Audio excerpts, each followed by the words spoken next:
Good morning, Chattanooga. Here's a quick look at the top 5 news stories you need to know today. First of all, the FBI has confirmed it is looking into allegations involving a special agent who reportedly received special treatment from local law enforcement. Several officers have acknowledged that Ken Hillman used his badge to avoid arrest after being suspected of drinking and driving. In one case, according to an officer, Hillman drove away from an apparent wreck. Defense attorneys are also questioning how Hillman allowed a civilian to work on the Crimes Against Children task force and handcuff potential suspects. So far, the FBI refused to comment, but now an agency spokesman says the department has launched an investigation. Next up, Chattanooga will have a new mayor-elect for the first time in 8 years tonight. Andy Burke, Robert Chester Heathington Jr., and Guy Satterfield are all vying for mayor. 24 other candidates are vying for 7 seats on the city council. Early voting turnout was low, with barely more than 7,000 ballots cast. Over the last few elections, the number of voters has dwindled, and wet weather today isn't expected to help. The new mayor and council will be sworn in April 19th. Here's some good news. Southeast Tennessee is leading the state in job expansion. The 10-county Chattanooga area added more than 3,300 jobs during 2012, investing $148 million in the region. Those numbers helped lead Tennessee to a statewide record last year. Governor Haslam has set a goal of recruiting more businesses to create even more jobs this year.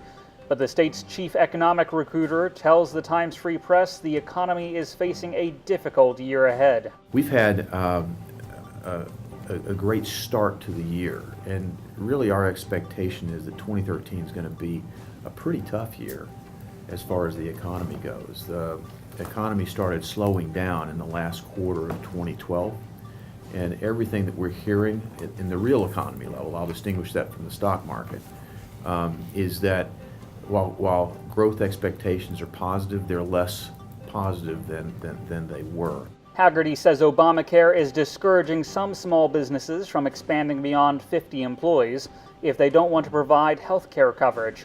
He also blamed Wall Street regulations for forcing consolidation of community banks and limiting capital being lent for small businesses.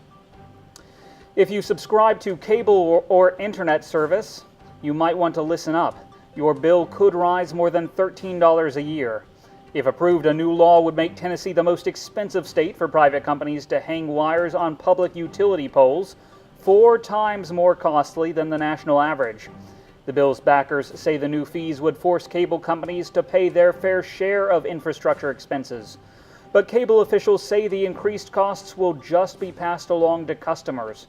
That would mean $1.34 million in new costs to subscribers in Chattanooga alone. Opponents say the fees will discourage broadband investment in Tennessee, arguing that while other states are making it easier to expand broadband, Tennessee is pushing a bill to drive up costs. And finally, wedding bells are ringing and ringing in Ringgold. The city has a long-standing reputation as a marriage mecca. The Ringgold Wedding Chapel hosts 700 weddings each year, sometimes 20 a day. Lord, we come today thanking you for the opportunity to stand with this dear couple. They're absolutely from all over the world. We've had them from Japan, China, Russia, Egypt. There's so many people that have been here. Ringgold only has 3,500 residents, but the courthouse issues over 2,000 marriage licenses each year. One reason? Catoosa County makes marriage easier than other Georgia counties. You only need one piece of identification.